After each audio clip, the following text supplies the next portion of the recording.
Buenas tardes, vamos a empezar hasta las 4:10.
Buenas tardes, son las 4:10.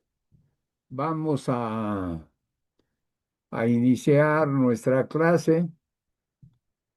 Somos ahorita 20 20 participantes, ¿no?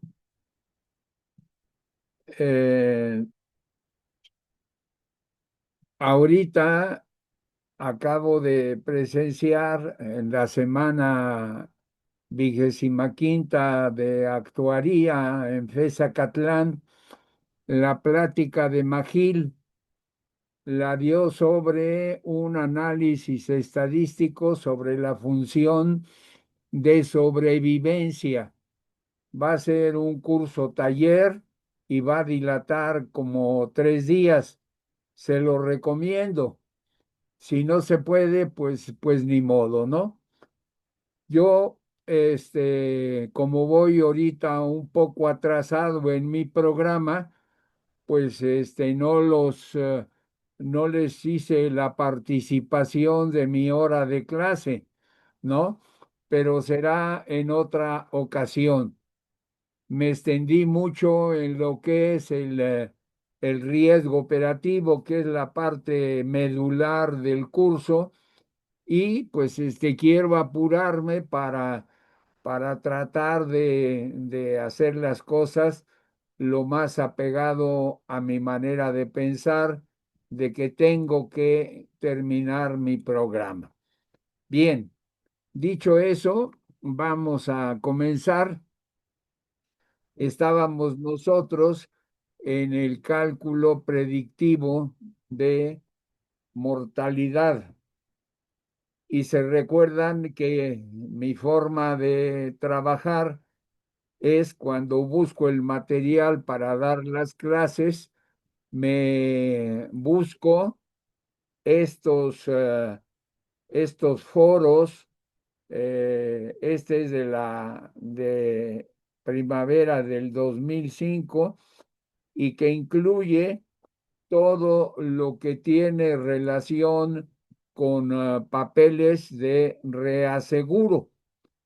Y entonces ahí encontré el artículo que tomé para explicar el tema de la mortalidad y cómo puede utilizarse para calcular una prima de reaseguro no proporcional. Se los presento, son varios. Vean, aquí está con color amarillo, hasta que nosotros llegamos a este de color azul, ¿no? Que trata sobre la severidad de las reclamaciones, buscando un modelo que las pueda predecir. Está en la página 215. Vamos a, a ir hasta allá, hasta la 215. Debe de estar ya por aquí así, aquí así, aquí así. 209, 210. O sea, ya está por aquí. 11, 12, 13, 14. Aquí está. Entonces, se los tengo, ¿no? Modelos predictivos para la severidad de las reclamaciones. Está hecho por Meyers. Ya lo habíamos explicado. A propósito, no solamente tienen el texto, sino tienen la presentación de diapositivas para que utilicen la que más les convenga. En este se nos da la introducción, que cuando uno va a trabajar, esto ya lo habíamos explicado, así que me voy a ir un poco más a prisa, que pues que hay problemas a veces cuando vamos a trabajar, que no tenemos la información, que eso es lo común, o que podemos ir a conseguir la información de otras compañías, pero que son diferentes. Eso ya lo habíamos explicado, ¿no? Y él, en las diapositivas, pues trata de explicar, empezando con que construye un intervalo clásico no bayesiano de los parámetros de la distribución de la severidad de las reclamaciones, utilizando, como dice aquí, ¿no? La razón de la verosimilitud. Entonces, ese es el primer paso y lo presentamos. Después se calcularon eh, las probabilidades con el teorema de Bayes para las distribuciones de severidad de las series seleccionadas por él, utilizando los dos modelos, ¿no? De Pareto y de la log normal.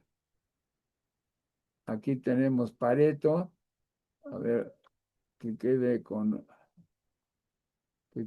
otro color verde. La de Pareto o log normal. Después hace diferentes parametrizaciones para encontrar el valor esperado del costo de la prima por capas de pérdidas, ¿no? Y este eh, pide a la empresa donde trabaja que le consiga de 20 compañías información de su siniestralidad, ¿no? Arriba de las capas de 5 millones, porque él va a ser de 5 millones en 5 millones la prima correspondiente. Por eso es que se origina al final como haciendo varias, trabajo estadístico de talacha. Ustedes lo tienen aquí para que lo vean. Es muchísimo trabajo, lo va detallando, por eso se alarga esta presentación. Aquí es donde habla de el, eh, el intervalo de confianza, y para hacer el intervalo de confianza usa la distribución, hace una muestra de 1000 reclamaciones de las que se entregaban con esta fórmula, y esas 1000 reclamaciones en una muestra aleatoria nos los presenta 562 menores de 5000, entre 5000 y 10,000 181, de 10,000 a 20,000 134 y mayores de 20,000 123. Y los agrupa, ¿no? Con la función de la verosimilitud o la verosimilitud logarítmica, y eso lo hace con Excel, lo maneja primero en una forma general y después lo pone en manera detallada, ¿no? Aquí lo pone como lo consigue.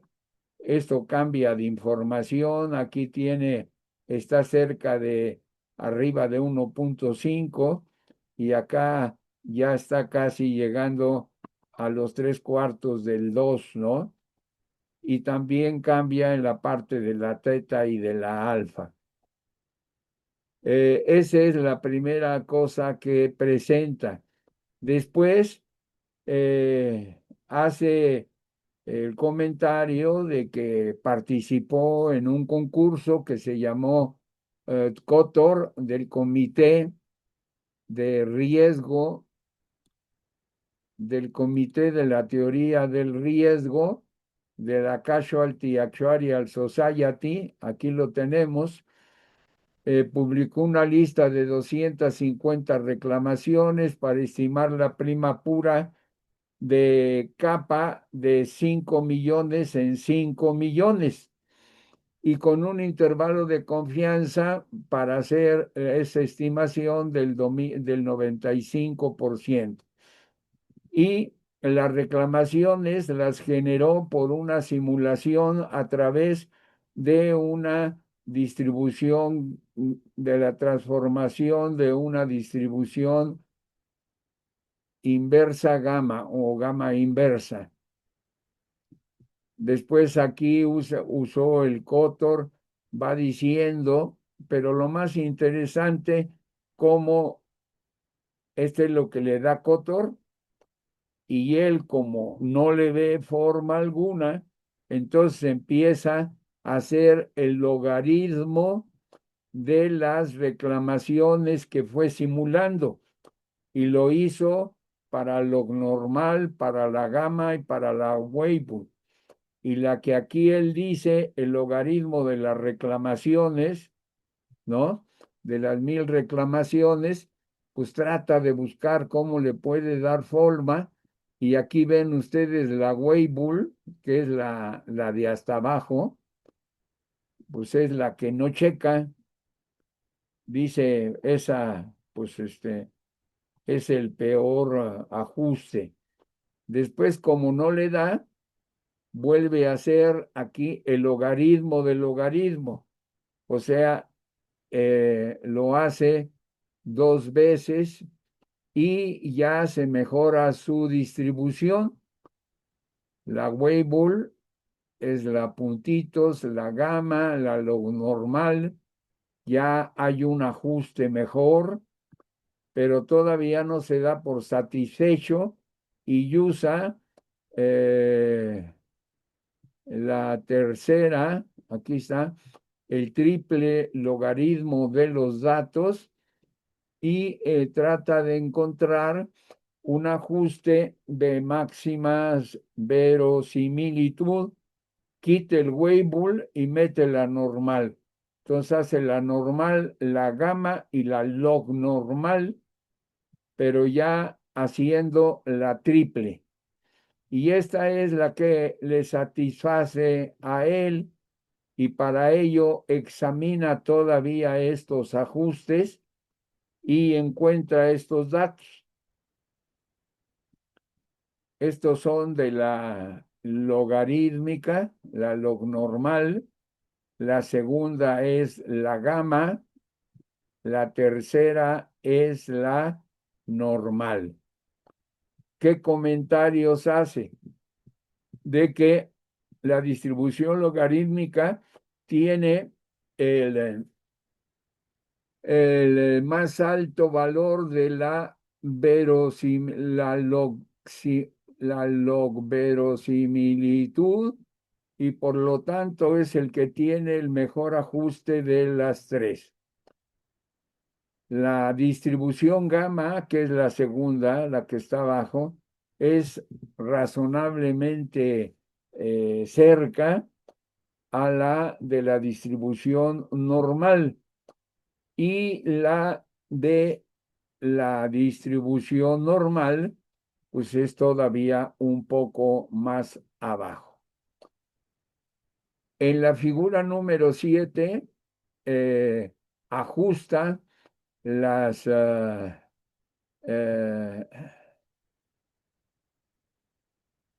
no, más bien dicho, el ajuste último de las tres distribuciones es nicely, es bastante bueno dentro de los intervalos de confianza del ajuste de la log normal.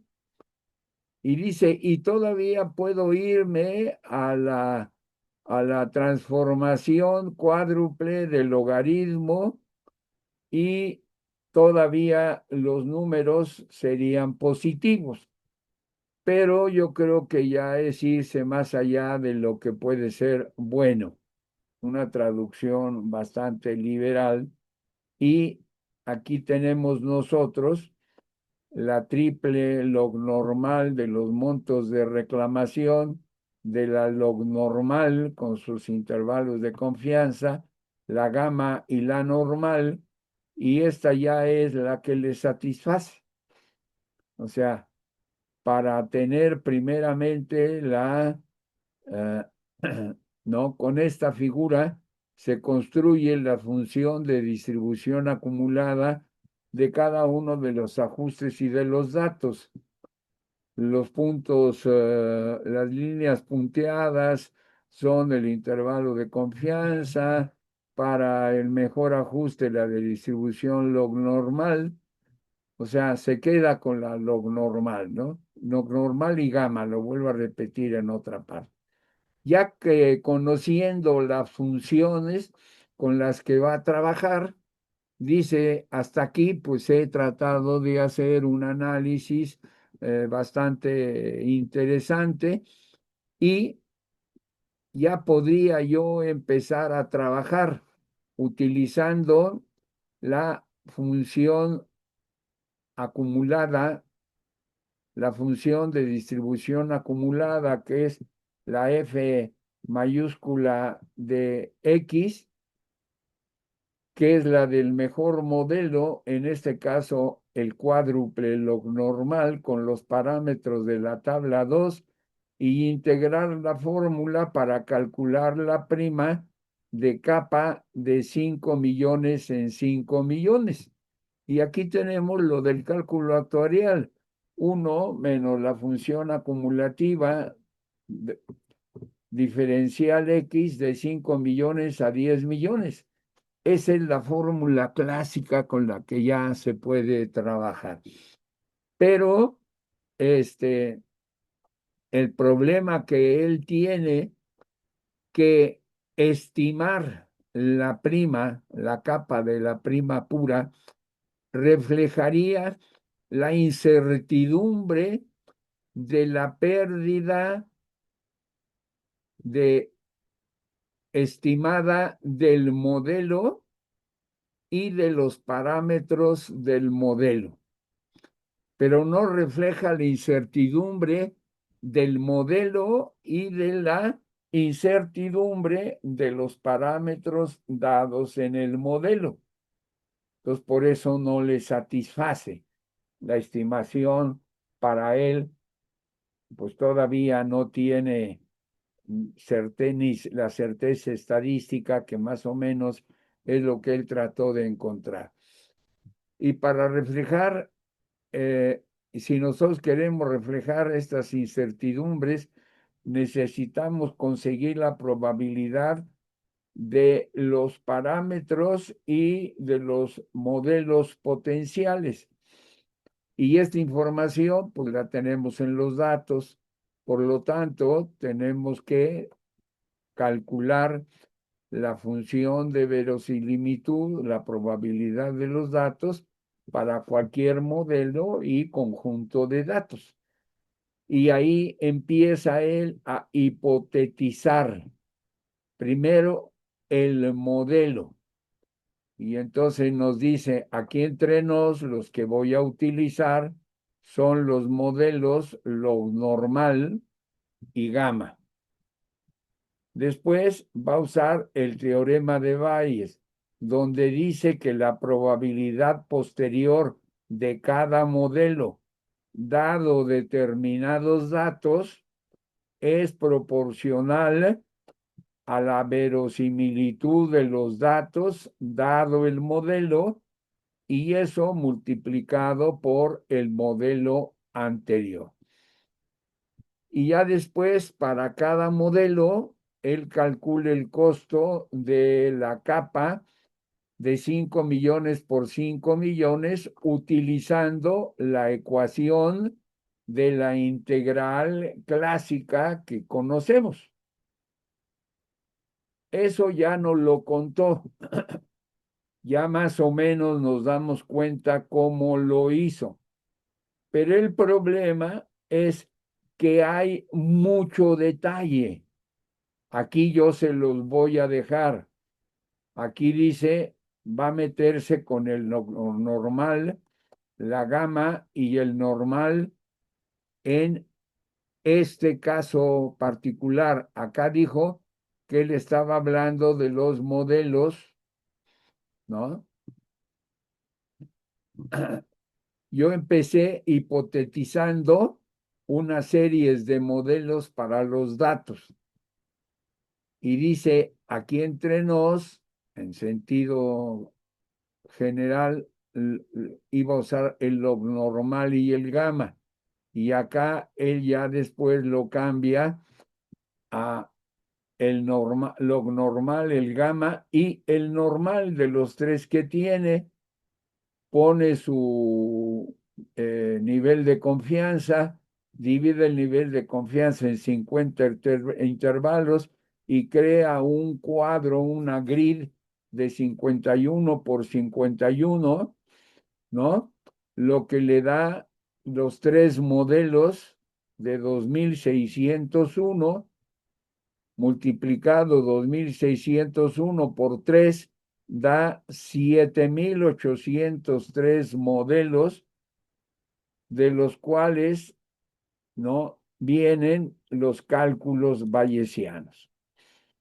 Entonces, calcula, fíjense nada más, la verosimilitud de cada modelo. Son 7883.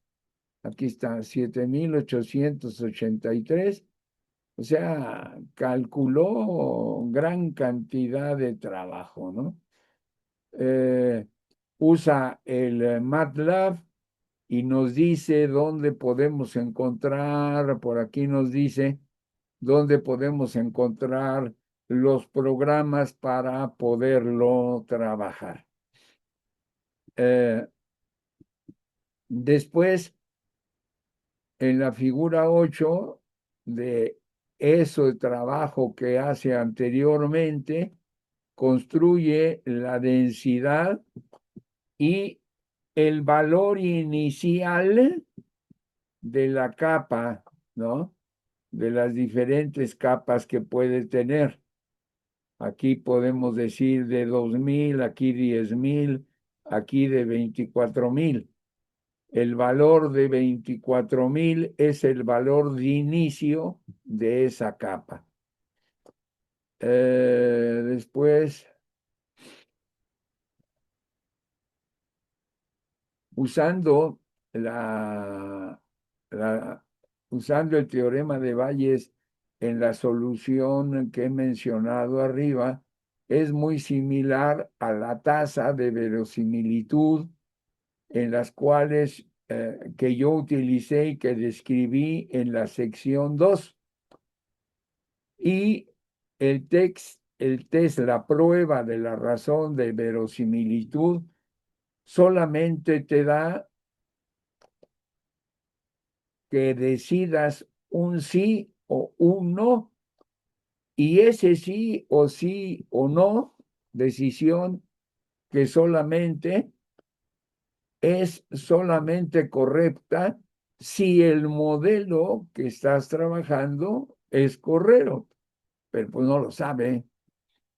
Entonces, asigna probabilidades a cada modelo para poder calcular, ¿no?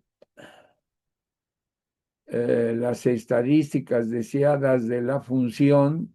La función es el cálculo de la prima, que la vimos allá arriba, de los modelos potenciales. Y los modelos potenciales fueron 7,000 y tantos, ¿no? Y este,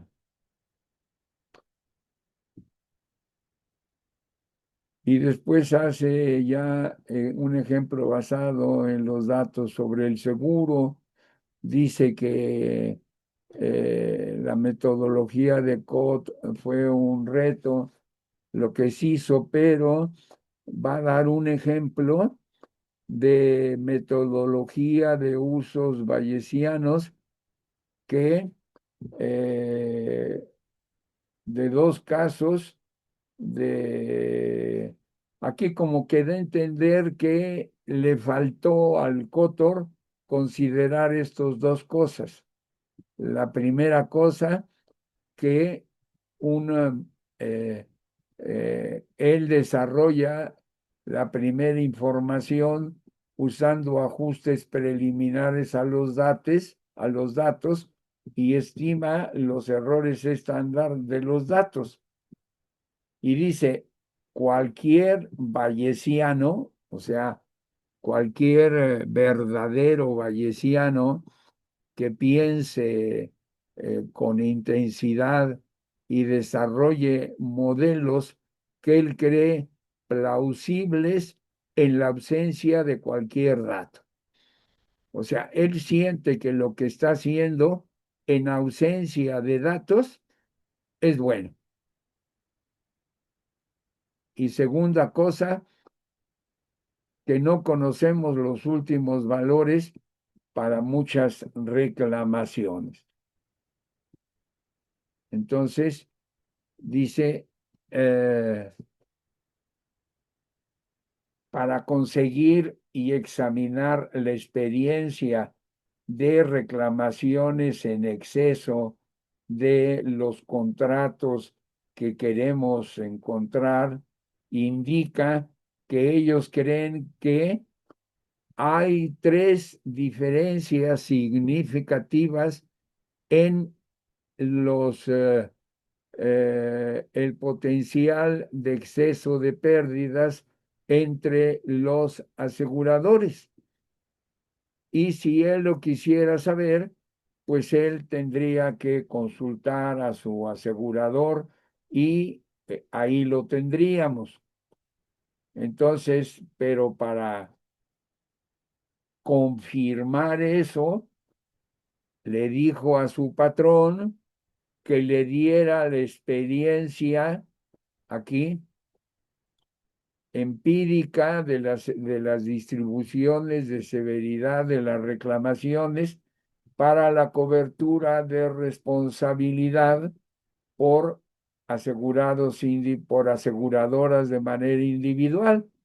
Y entonces él empezó a, a mezclar y ajustar de manera separada las distribuciones exponenciales para 20 grandes aseguradores. Aquí está, 20 grandes aseguradores.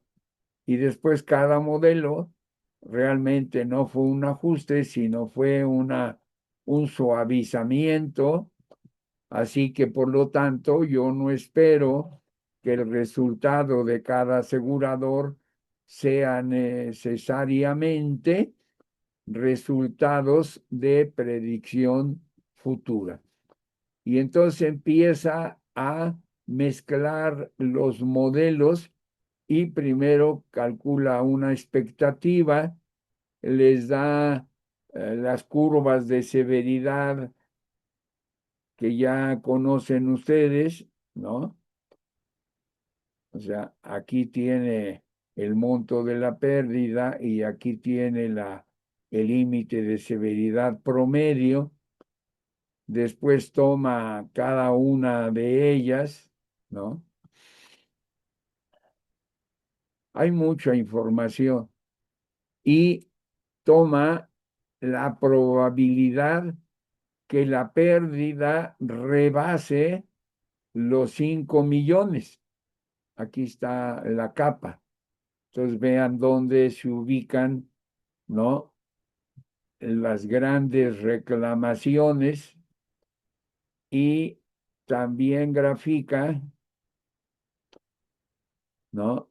Las de 100,000, las que parten de 100,000. Y aquí están las que parten de 5 millones, porque le quitan los tres ceros.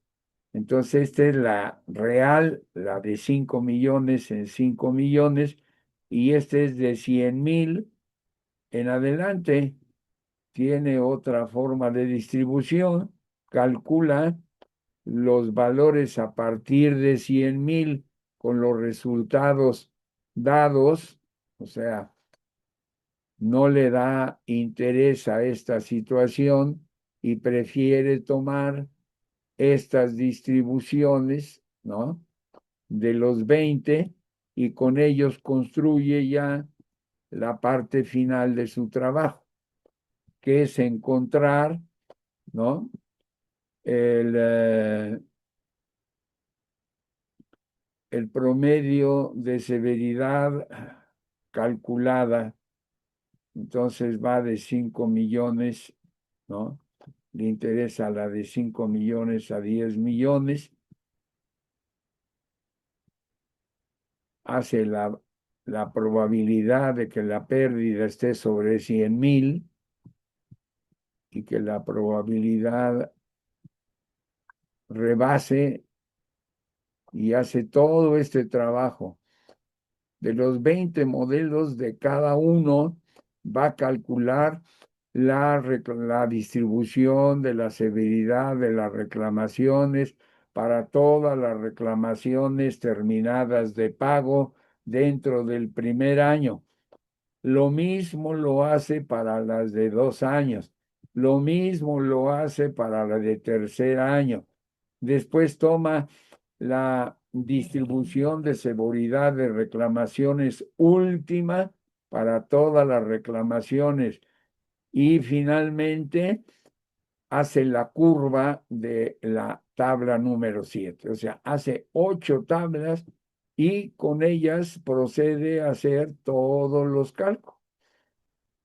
Aquí está para los de un año, son 20.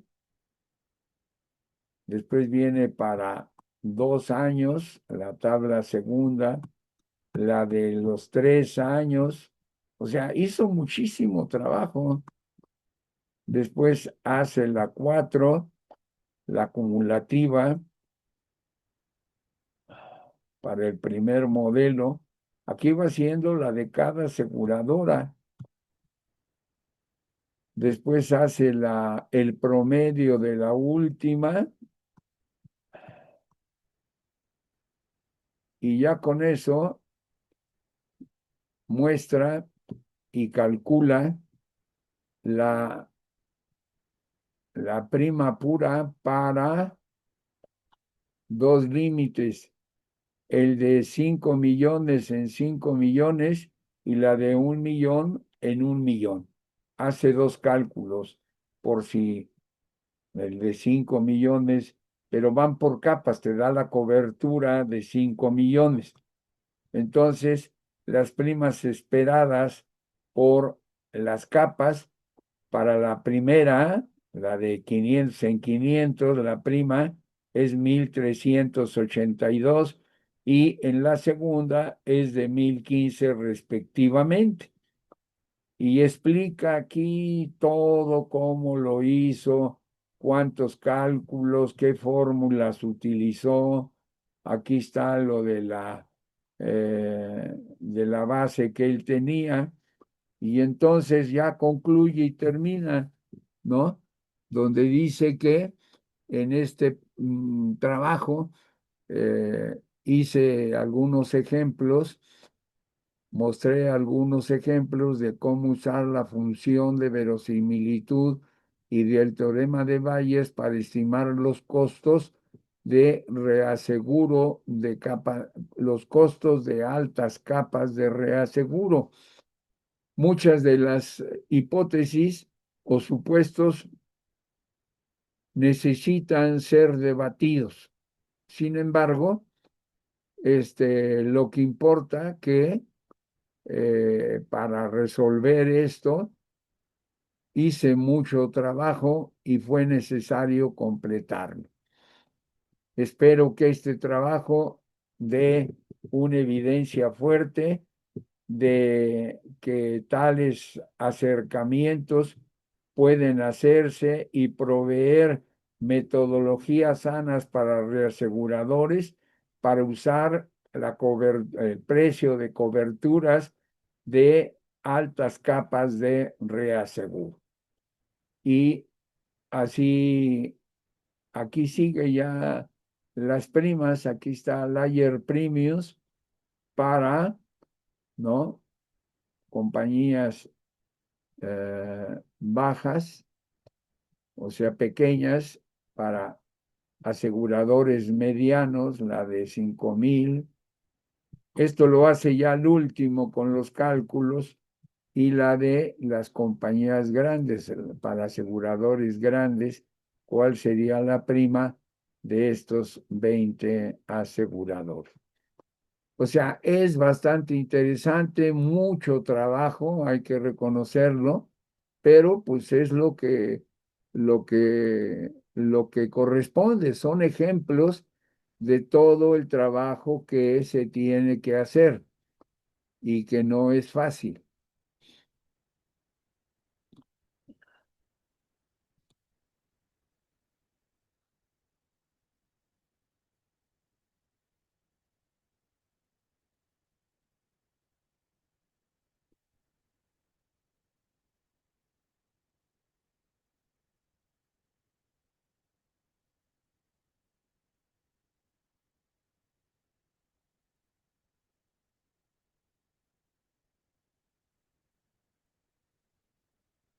Entonces aquí está ya la, la presentación en slides. Es un resumen.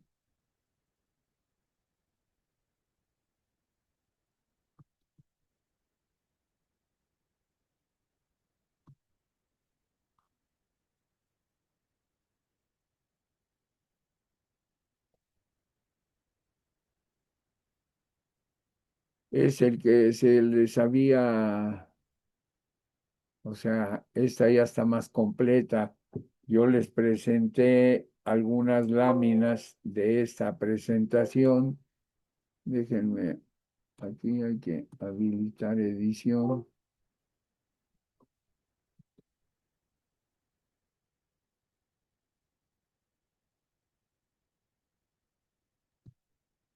Entonces, esto es para que el que escoja cuál, ya con la explicación que yo les mencioné, pues ya aquí está la construcción del intervalo de confianza con la alfa, con la teta, cómo lo calcula, cuáles son sus hipótesis y cómo, ¿no?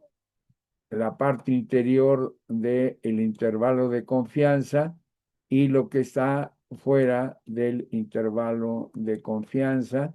Esa es la que les di, fueron la primera, ¿no? Son de los datos que se agruparon. Eh, Después toma 250 reclamaciones del Cotor, le da esta gráfica que no es fácil de hacer. Entonces él hace sus estimaciones, cosa que no lo había presentado en la anterior, pone ya los resultados de lo que hace de sus estimaciones, hace su último ajuste y dice que los candidatos para trabajar son la cuádruple normal, la triple log gamma y la triple log normal, y eso le da 7,803 posibles modelos, y de cada uno los calcula. Así que imagínense. Y esta es la base de él para calcular la probabilidad posterior de cada modelo. Por eso hace tanto cálculo.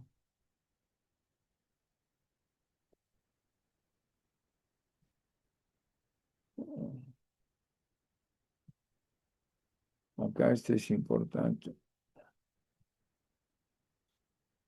Dice, para calcular la prima esperada es la probabilidad posterior ponderada del promedio ponderado del modelo de las primas puras.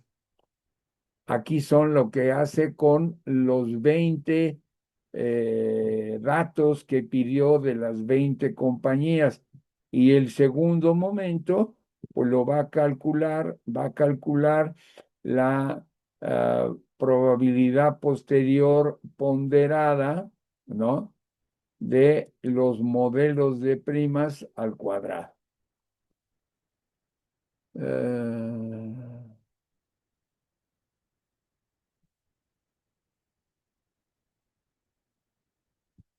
Aquí están las primas predictivas para cada capa, los 20 modelos, las distribuciones exponenciales se mezclaron para hacer el ajuste de los datos de cada asegurador. O sea, hizo un montón de trabajo que pues para nosotros son los resultados. Él escoge de la ubicación empezar de 100,000 en adelante y con ello ya construye. Aquí está todo lo que hace, que son 8 cosas. Lo hace 3 ejemplos de aseguradores, pequeño, mediano y grande.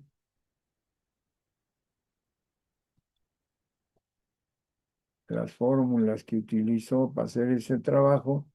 Y después ya aquí tiene las 2 últimas columnas, ¿no? Para el asegurado, la aseguradora pequeña.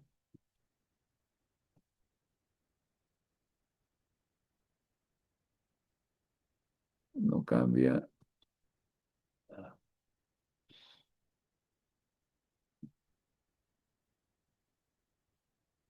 ¿Cómo lo hace para calcular el de la pequeña, de la mediana y de la grande? O sea, eso ya está explicado al final. Entonces, todavía hay cosas posibles que se pueden extender. Todavía, aquí, por ejemplo, las reservas. O sea, cómo las puede calcular usando esta metodología para calcular la probabilidad posterior de cada asegurador, calcular la verosimilitud de la probabilidad de los datos dado el modelo para cada modelo asegurador, obtener datos eh, para el asegurador de interés y obtener modelo para los aseguradores individuales. O sea, ahí hay información. O sea, es pesado, no lo niego, está pesado hacerlo, seguirlo. Yo sí le tuve que invertir tiempo leyéndolo para poderlo explicar, aunque sea de manera muy rápida, ¿no? Pero con la preparación que ustedes tienen, yo creo que la parte final la entenderán con facilidad. Nada más es cuestión de detalle. Es mucho trabajo.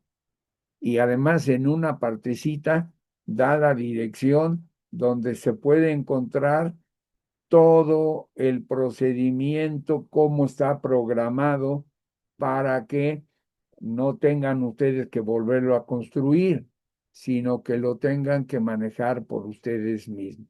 O sea, es un buen trabajo.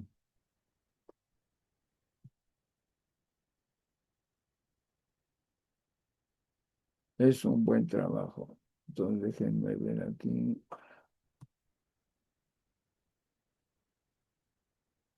Ya estamos en esto.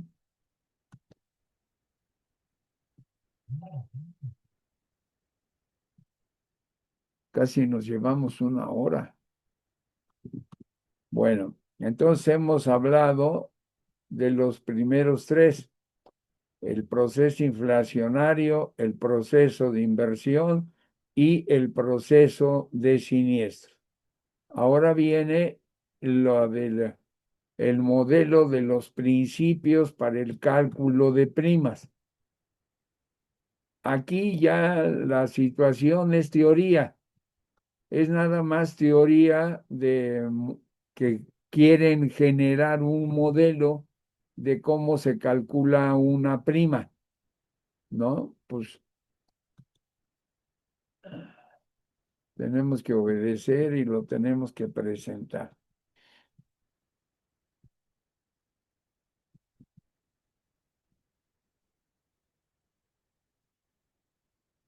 Ven cómo yo les puse muy poquitas láminas, nada más para ayudar la explicación, pero ya con los dos papers completos ya lo hicimos, ¿no? Entonces vamos a ver que son principios para el cálculo de prima. Es usual que en algunos modelos de seguros se utilicen muchos de los términos de contabilidad. Por eso nos dan la clase de contabilidad de seguros, para que al menos conozcamos el nombre de la cuenta que se utiliza, ¿no? Y que caen dentro del trabajo actuarial. ¿Y cuál va a ser la novedad que vamos a encontrar aquí? Bueno, que esos nombres, esos términos de contabilidad, se les quiere dar aquí en este trabajo, en este alcance de los modelos, le quieren dar una representación matemática para lograr obtener un manejo dentro del modelo. Así que vamos a verlo a continuación. Este es el modelo.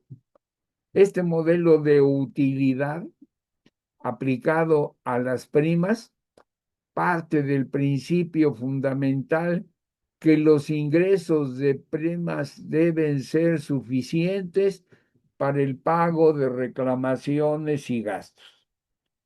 O sea, ¿cómo definimos de manera breve una compañía de seguros? Una compañía de seguros es aquella que corre riesgos e invierte el dinero de las primas. Y ya con eso sucede un siniestro, se paga. Necesitamos reaseguro, se paga. Necesitamos pagar un dividendo, pues de esas primas que están invertidas tiene que salir el dinero. Entonces, este modelo de utilidad que tienen aquí tenemos que la utilidad del año T es la utilidad del año anterior más las primas ingresadas netos del costo de reaseguro y gastos. Aquí no aparecen, aquí las primas, de las primas tomamos para pagar el reaseguro y los gastos, le vamos a agregar, ¿no? JT, el rendimiento de las inversiones, le vamos a quitar lo que hemos pagado de siniestros y lo que hemos pagado de dividendos. Ese es el modelo de utilidad. Entonces vean cómo aquí tenemos la prima y aquí tenemos los siniestros y dividendos sobre pólizas. Ese es un cálculo actuarial. Entonces, de esta fórmula de la utilidad, ¿no? Utilidad del año anterior más el ingreso de primas netas del costo de reaseguro y gastos, más el rendimiento de las inversiones, menos los pagos de los siniestros y menos los pagos de dividendos. En esta fórmula, el que tiene mayor vida son las primas. El monto más importante son los ingresos, son las primas. Por lo tanto, un tema muy importante es la pregunta: ¿quién calcula las primas y cuál es el principio fundamental de ellas? Dando respuesta, el actuario es el profesionista que tiene a su cargo tan enorme responsabilidad y el principio de primas se plasma en la prima es igual a la frecuencia por la severidad más los recargos. Es el principio fundamental de primas. En los seguros de vida o de personas, las frecuencias las tomamos de las tablas de mortalidad, de invalidez, de accidentes. Y la severidad es la suma asegurada, contratada, pagada. Para los recargos hay diferentes formas de hacerlo y con ello se obtiene la prima o cuota de la protección de que se trata. O sea, este punto de este párrafo, ustedes se lo saben. O sea, ahí no hay problema. Esto es teoría. En daños es diferente el procedimiento. La prima se logra con la distribución agregada de pérdidas que se calcula multiplicando la función de masa de probabilidad de la frecuencia por la función de densidad de probabilidad de severidad. Con este procedimiento se cumple el principio fundamental del cálculo de la prima mencionado antes. Para los recargos es valedero lo dicho en el párrafo anterior. O sea, hay diferentes formas, entonces hay que ver cómo la quieres tú manejar. La prima neta se llama cuota en daños. Entonces, en vida hay prima neta y en daños hay la cuota, que es la probabilidad de ocurrencia, QX en vida medida en pesos. Esa es la prima neta, ¿no? O la mortalidad esperada. Hay que recordar que en vida la tabla de mortalidad ya trae un recargo margen, no así en daños, por lo que debe considerarse ese recargo o margen. Vean cómo en 3 parrafitos se menciona muchos de los principios de las materias de cálculo actuarial. Hay muchísimo detalle, pero los principios fundamentales con los que trabajamos es el cálculo de primas. Es una de tantas responsabilidades que tienen los actuarios.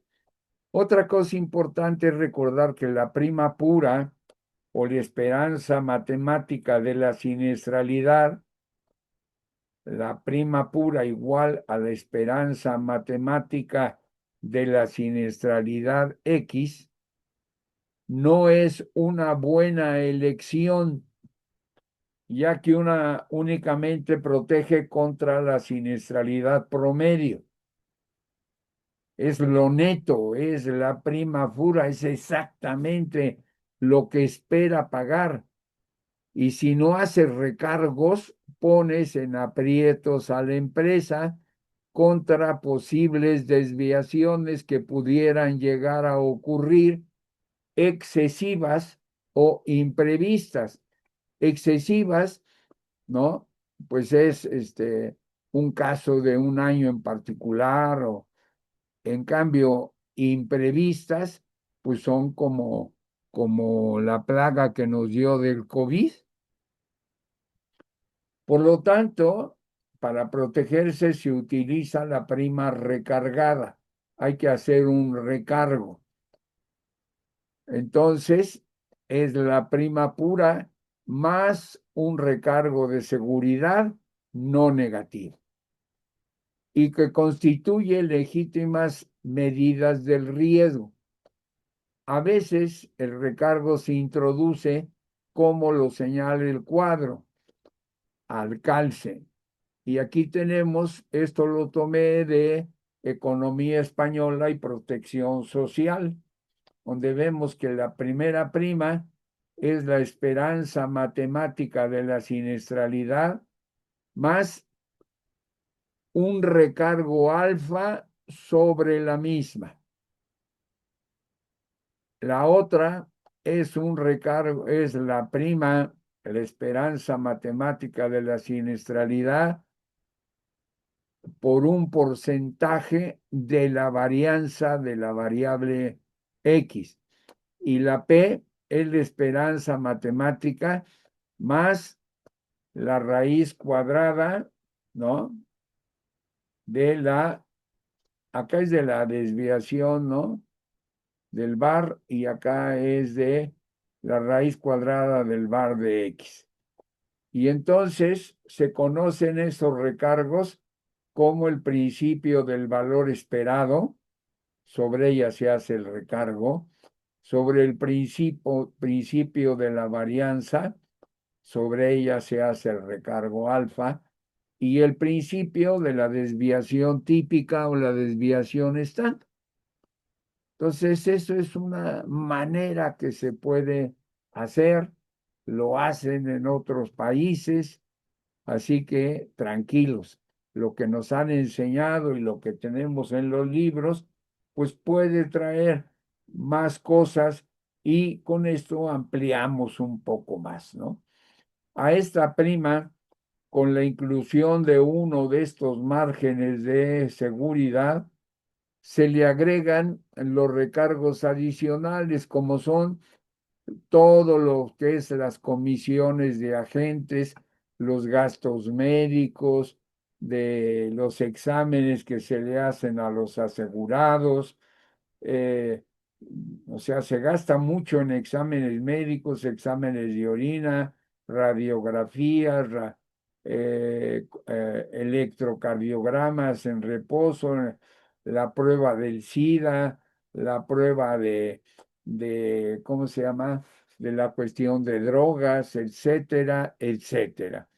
Entonces, esos recarguitos adicionales se conocen como los gastos de adquisición, administración y utilidad para llegar a la prima comercial, que será la que se ofrezca a los tomadores de seguros. Ahí tenemos pues una presentación. Este modelo, pues como ya lo estudiaron, es muy sencillo porque no hay otra cosa más que recordar el manejo del seguro, las operaciones que se hacen y utilizar el término contable de utilidad, de ingreso de primas, de rendimiento de inversiones, de siniestralidad y dividendos.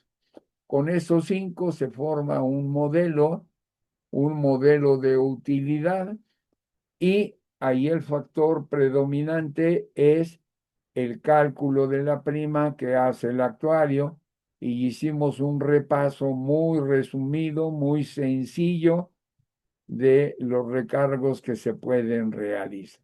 Vienen ahora los gastos. Aquí dice que dentro de esta fórmula, donde le agregas gastos, pues tenemos que ver cómo se modelan estos gastos adicionales. Y aquí tenemos una modelación de gastos. Le agregan impuestos y dividendos. Modelación de gastos. Muchos productos de seguros no han cumplido con las expectativas de la utilidad esperada. Eso es muy cierto. O sea, calculamos, trabajamos, vendemos, pero a la hora que tienes el tiempo lo suficiente y te metes, o sea, a veces no tenemos tiempo, pero si tienes tiempo y te metes a razonar, oye, aquí andamos mal, pero no tienes tiempo de hacer la corrección.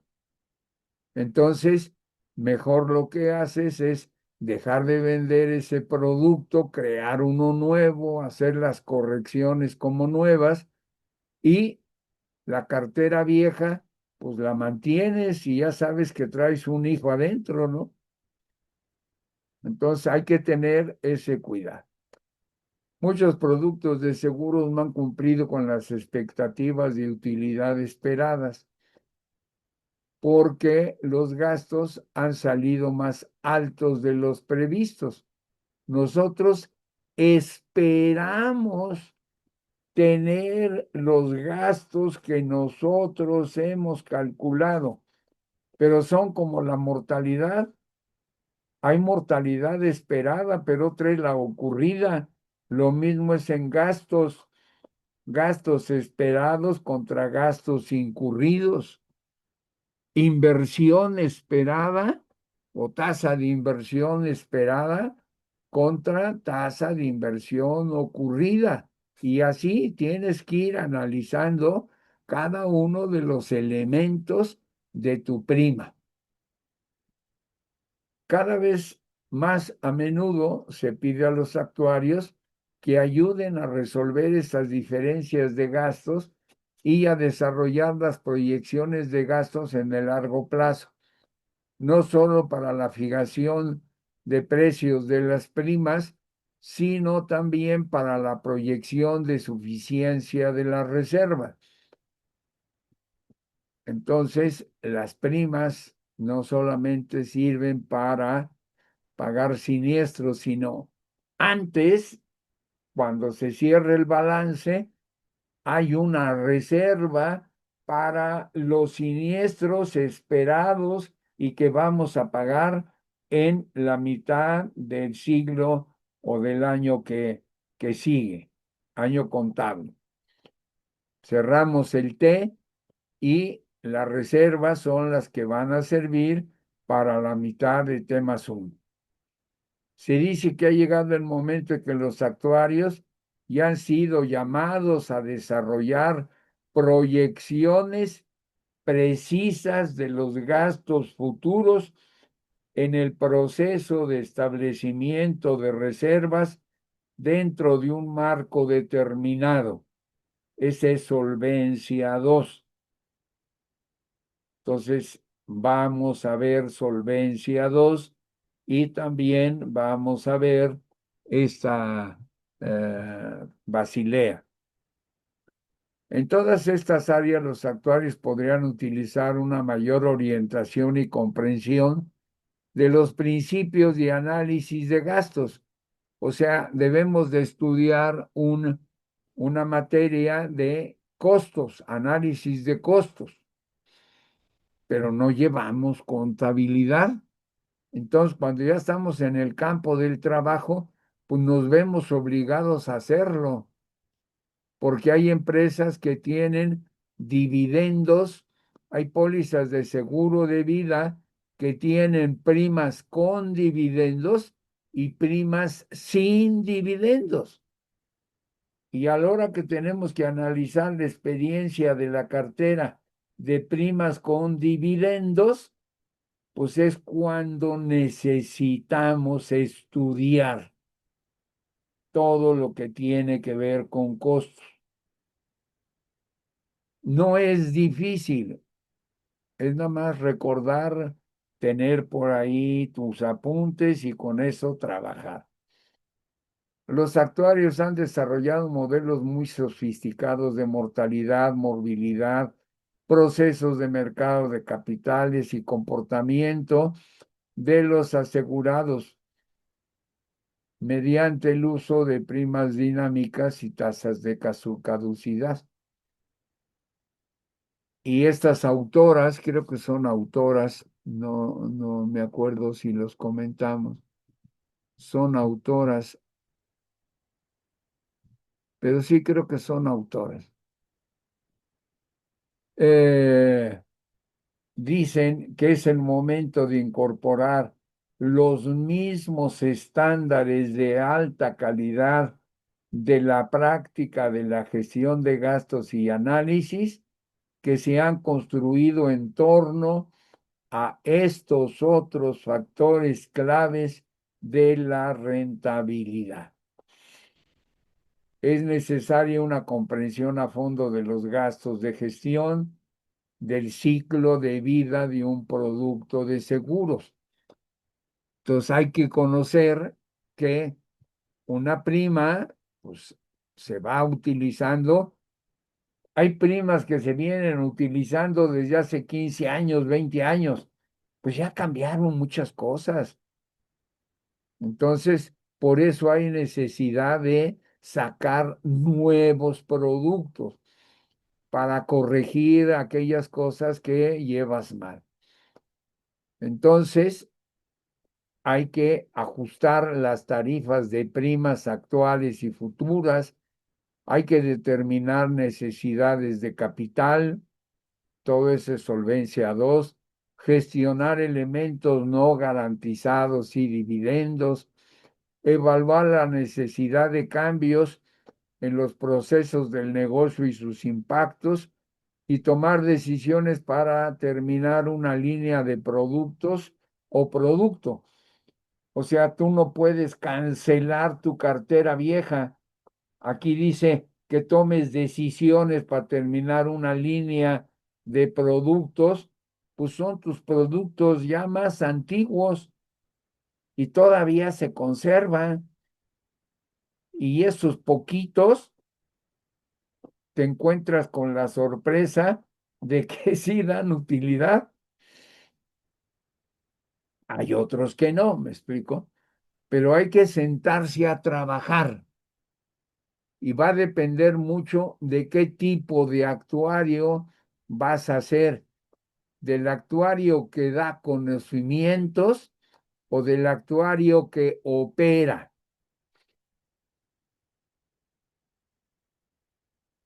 O sea, del actuario cerebro, que es el que se le debe de encargar. Si llegas tú a ser actuario de una empresa, pues tienes que distinguir qué actuario está para trabajo diario, trabajo de supervisor, de asesor, de todos los demás empleados que tienen que ver con prima, reaseguro, contabilidad, ventas, y aquellos actuarios que los vas a dedicar a hacer investigación, que te van a ayudar. Nosotros, los viejos, yo me incluyo y lo confieso, no hacíamos estudio. Para evitar el estudio sacábamos un producto nuevo y adelante. Sin un enfoque cuidadoso y disciplinado, las decisiones de gasto se toman dentro de un proceso político, en donde no se miden debidamente sus consecuencias y que pueden tener un efecto adverso sobre la salud económica de una empresa y sus empleados. Gastos. Tienes un empleo que te viene por política de empresa, por chismes, te piden que lo corras y tú lo tienes que defender porque es tu mejor empleado. Es el que ayuda, es el que hace, es el que asesora, es tu segunda mano. O sea, las decisiones de gastos que van a influir en gastos, en problemas de dinero, no se toman por capricho político de chismes, sino que hay que hacer el verdadero estudio, medirlos debidamente y sobre todo sus consecuencias, porque pueden tener un efecto adverso si corren a tu mano derecha que tú conoces, puede ocurrir un efecto adverso sobre la salud económica de una empresa y sus empleados. O es el que conoce lo de solvencia 2. No es así de córrelo, consíguete otro y entonces ya tienes un hoyito y tienes que tener más tiempo para supervisar al nuevo empleado. Cabe aclarar que antes de entrar al análisis y gestión de gastos, los temas de información y gastos y la asignación de estos deben ser ya conocidos y calculados. Los gastos, asignarlos quiere decir a quién corresponde este gasto. Yo, actuario, debo de conocer y los debo de calcular. Y así está la contabilidad, que ayuda mucho. Este gasto lo hizo actuaría, este gasto lo hizo venta, este gasto lo hizo el área financiera, o lo hizo el área contable, o lo hizo la oficina de Guadalajara. O sea, hay mucha buena distribución, pero a veces no se le hace caso. Dígase lo mismo para conceptos tales como la existencia de primas de tarifas para productos de mercado y para los de mercados objetivo. Esto es un tema de marketing. Productos de mercado son aquellos productos que, ay, lo hiciste, a ver quién me lo compra. Y para los de mercados objetivos, hiciste un estudio para un sector particular, para médicos. Esos son mercados objetivos. Tienen menores gastos, primas diferenciadas por su mortalidad, con más detalle, etcétera, etcétera. Pues todos se utilizarán con fines de gestión, aun cuando los actuarios no son considerados como expertos en el análisis y detalles de gastos. Gran número de ellos se han involucrado en este tema por motivos de su trabajo. Las normativas del control interno de costo aquí pueden ayudar en la identificación y seguimiento del análisis de los gastos. Análisis de los gastos es cuánto se gastó y quién lo gastó. Cuántos quedaron dentro de presupuesto, cuáles quedaron muy abajo de presupuesto y quiénes superaron el presupuesto de gastos. Dentro del análisis de gastos, el desarrollo y la aplicación por unidad de gasto y los pools de gastos generales son los que llevan al uso e importancia de los modelos de gasto. Un pool de gastos generales es todos los gastos de reaseguro, vamos a hacer un pool. ¿Y quiénes gastan en reaseguro? Pues los agentes, los actuarios, los de selección de riesgos, por decir uno, el área de siniestros. Y entonces hay que ver ese pool de reaseguro, cuánto gastó, cuál era su presupuesto. O sea, hay mucho trabajo de análisis, pero en México no es, en Estados Unidos es muy diferente. En Estados Unidos los actuarios, tú no los ves haciendo trabajo como el que hacemos en México.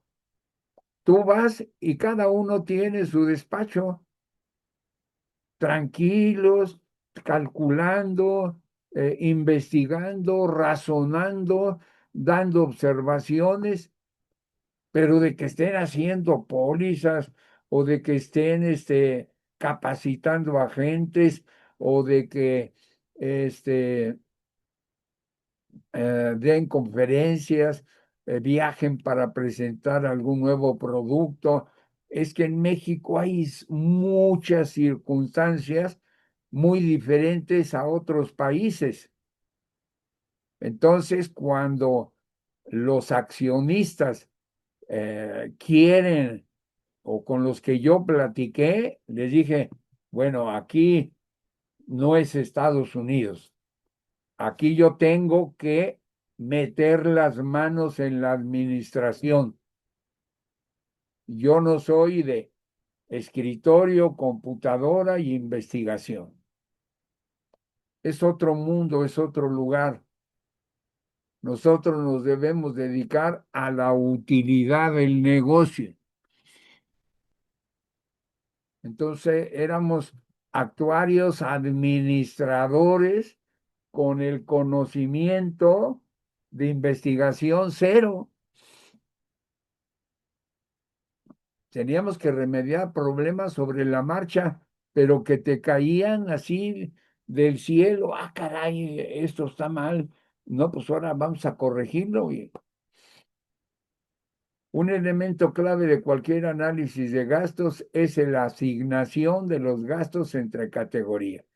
O sea, asignar quiere decir este gasto de quién es, de cuánto lo hizo, incluyendo o por productos. Aquí está vida, daños, accidentes. Eso sería una asignación de grandes por líneas de productos o puede ser por unidad de negocios, o sea, individual, grupo, colectivo, o puedes hacerlo por región, la oficina de Tijuana, la oficina de Guadalajara, la de Culiacán, la de Chihuahua, la de Monterrey, ¿no? Generalmente Puebla, generalmente son del centro hacia arriba, porque hacia el sur en mi tiempo, pues era una zona como ha sido hasta todavía pobre y con falta de recursos, o por proceso o por función. Por función sería, actuaría contabilidad, ventas, eh, tecnología de informática, finanzas y proceso puede ser también, vamos a hacer por el proceso de emisión, el proceso de siniestros, el proceso de préstamos, o sea, unidos al área de informática, oye, ¿qué procesos tenemos en la computadora? Ver sus tamaños y cómo lo podemos hacer. Pero todo esto que les estoy platicando es difícil para ustedes porque no han estado en el campo del trabajo. Si estuvieran en el campo del trabajo dirían, oye, mira qué padre está esto. Pues sí, mucho gusto, pero estoy tan cargado de trabajo que, ¿no? Ya se empezó a disgustar.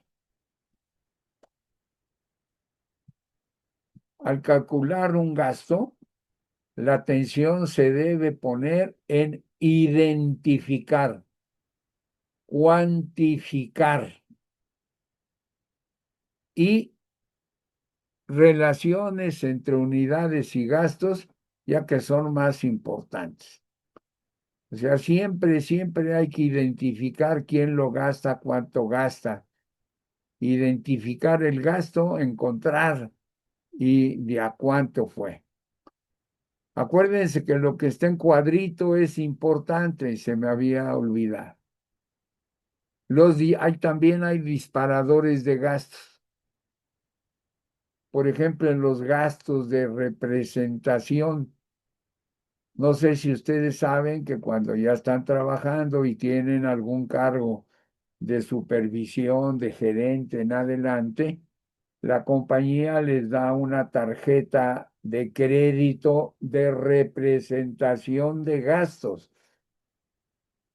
y le dicen, te voy a dar esta tarjeta para que atiendas a autoridades. Por ejemplo, nosotros, la relación inmediata que tenemos son con las autoridades de gobierno.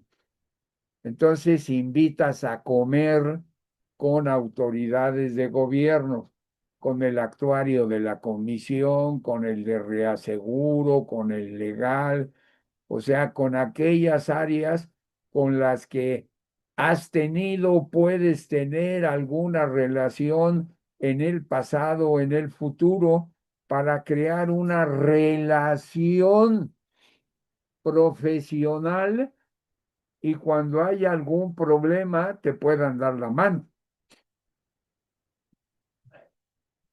¿no? Pero de repente se disparan así a lo loco. A mí me tocó la experiencia de tener un jefe en el área de seguro de grupo. Tenía como a su cargo como digamos, 10 12 personas. Teníamos una cartera grande de seguro de grupo. Y un día yo tuve que ir a Tijuana y de repente encuentro en el aeropuerto a una señorita que trabajaba en la compañía en el área de seguro de grupo. Y le digo, hola hija, ¿cómo estás? ¿A dónde vas? Voy a Tijuana. Ah, pues yo también voy a Tijuana. ¿Y a qué vas? Ah, pues voy a conocer la plaza porque mi jefe me quiere dar la oportunidad de cambiarme del Distrito Federal a Tijuana. Por dentro dije, me carga, pero ¿quién le dio autoridad a este jefe de área de gastar el avión y la estancia de 2, 3 días en Tijuana para ver si la señorita quería irse a Tijuana? Pues si se quiere ir a Tijuana, que se vaya, ya llegando allá, que conozca, que vea, y si es buena empleada y la queremos recuperar, pues la contratamos, pero si no, pues que Dios la bendiga. Ella quiere hacer el cambio. Eso no se permite, son gastos de dispersión. O sea, él era buena gente, pues que lo haga con su dinero. Otro error que también tuve con esta persona, todos los días comía gratis con un reasegurador. Como era jefe de grupo, pues tenía muchos reaseguradores. Oye, no, hay que tener 2, 3 y punto. Y él tenía una comida y cuando yo lo llamaba, no está, ¿a dónde fue? No ha regresado de comer. Y hasta que me explicaron cómo era la movida. Conclusión, tuve que darle las gracias. No dijo nada, no se enojó. Le dije que estaba haciendo cosas más allá de las que les corresponden. Y eso da una falta de imagen de la compañía. Y pueden pensar que todos los funcionarios somos como él. O sea, hay cosas que son puro trabajo administrativo. Y una decisión de ellos gasta, aquí le estoy poniendo gasto de avión, hotel y alimentos y traslado en la ciudad de una persona.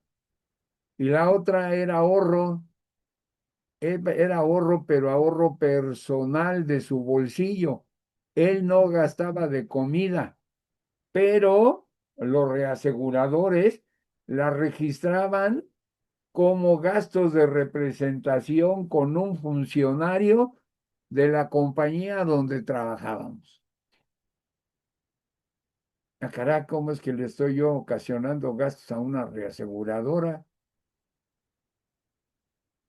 Entonces, todo eso es gastos, gastos, gastos.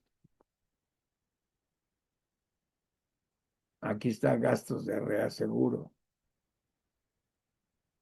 Hay que recordar que existen dos categorías de gastos. Los gastos de desarrollo, que es cuando va a iniciar la aseguradora o se van a lanzar nuevos productos o se van a terminar las operaciones. Y los gastos diarios, los gastos generales, los gastos de una empresa, ¿no? Que está en, eh, en operación, está trabajando. Entonces, todo esto es teoría sobre gasto. A veces es mejor encajar el método a las circunstancias de la empresa. Oye, yo tengo que hacer esto, pero mi empresa es de otra forma. Bueno, pues lo que puedas aplicar del método, encájalo a tu empresa.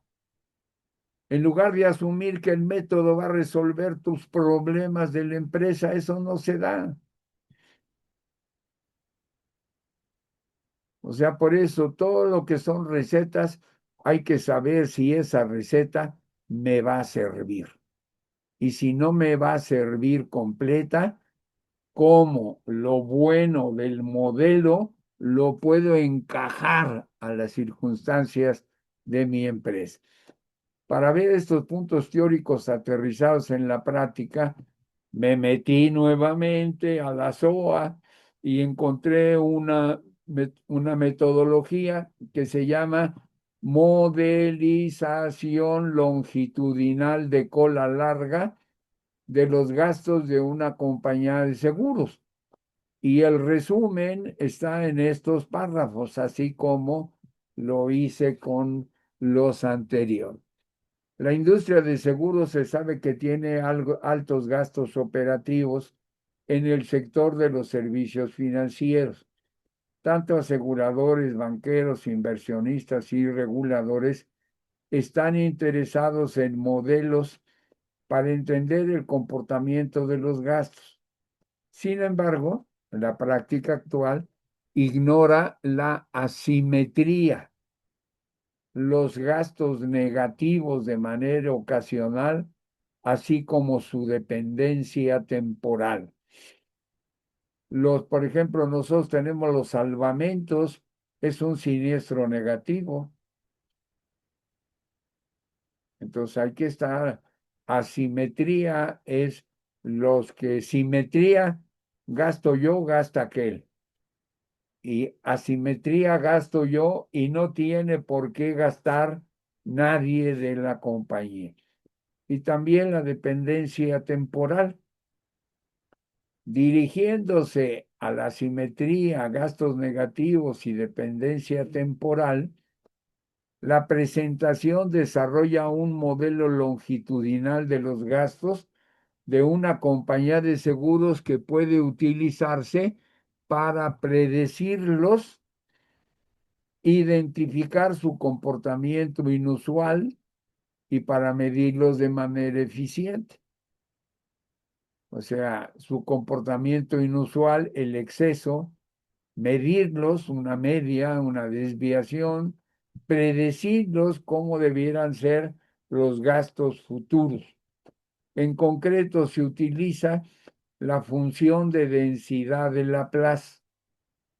Relaciona las densidades de dos distribuciones exponenciales adyacentes, asimétrica, de 3 parámetros para la distribución marginal de los gastos de las aseguradoras en cada año. Las funciones cópulas se emplean para dar cabida a su dependencia temporal. Como una función de variables explicativas, el parámetro de ubicación permite analizar los gastos de una aseguradora a la luz de las características de la empresa. Su modelo puede ser interpretado como una regresión cuantil longitudinal. O sea, ya algún actuario que se metió en gastos utilizó la función de densidad de Laplace, ¿no?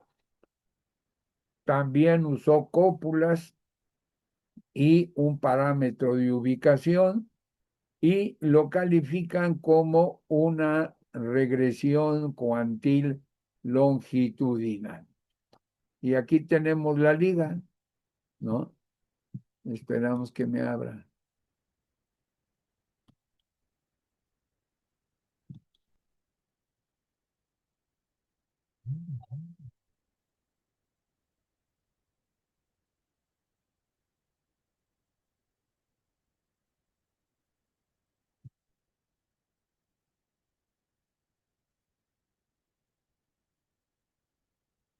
A ver,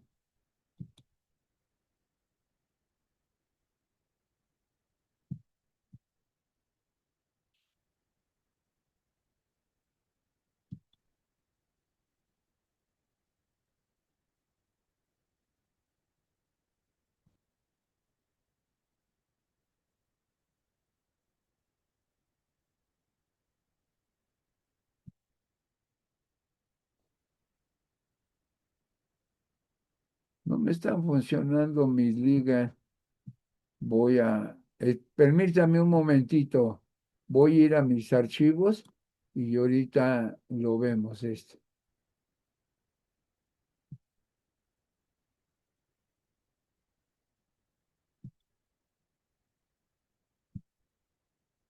No se encontró la página, no se encontró la página, no se encontró la página y no se encontró la página. Entonces, este es lo que tenemos. Este no lo necesitamos. O no, sí lo necesitamos porque estamos viendo.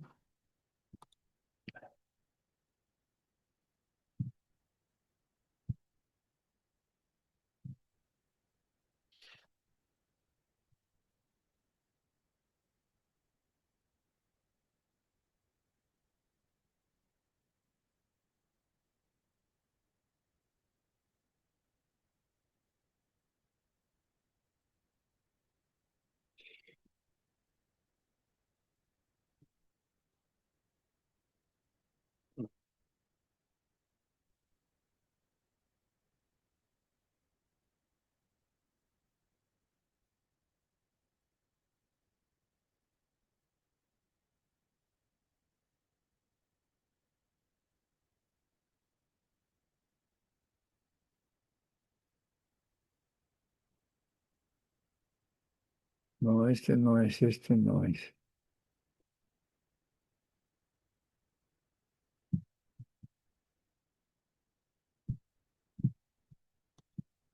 Este es uno, pero,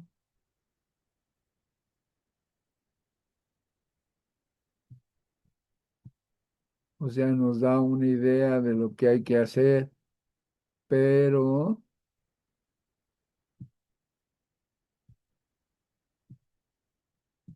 pero este no es, este no es, este no es.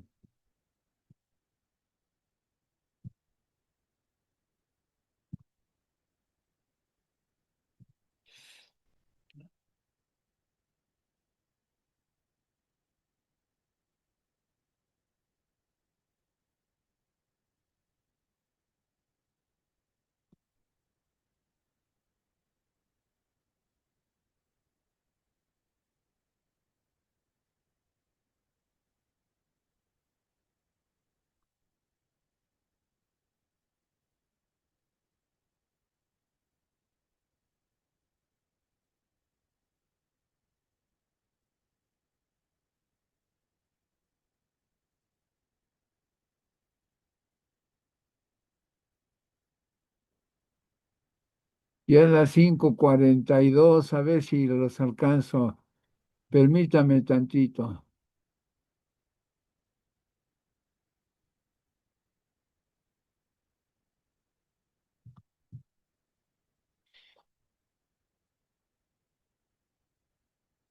Creo que es este. Ah, Perdón. Salud, profe.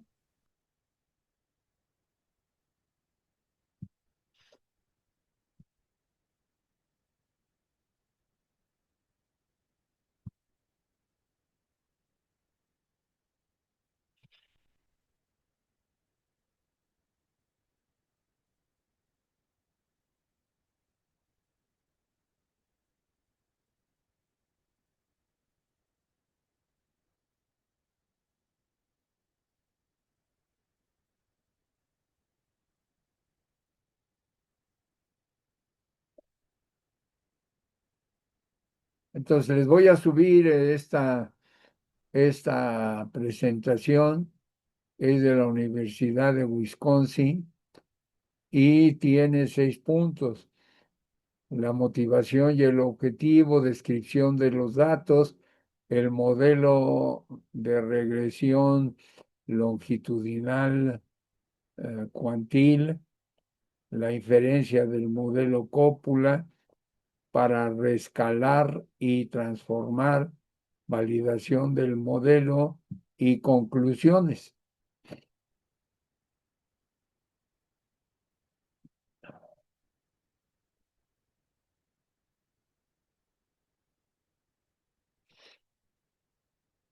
Sí, es esta, es esta, es esta. Entonces yo se lo subo a la, ¿cómo se dice? la regresión de cuantiles. Entonces, o sea, va saliendo parte por parte.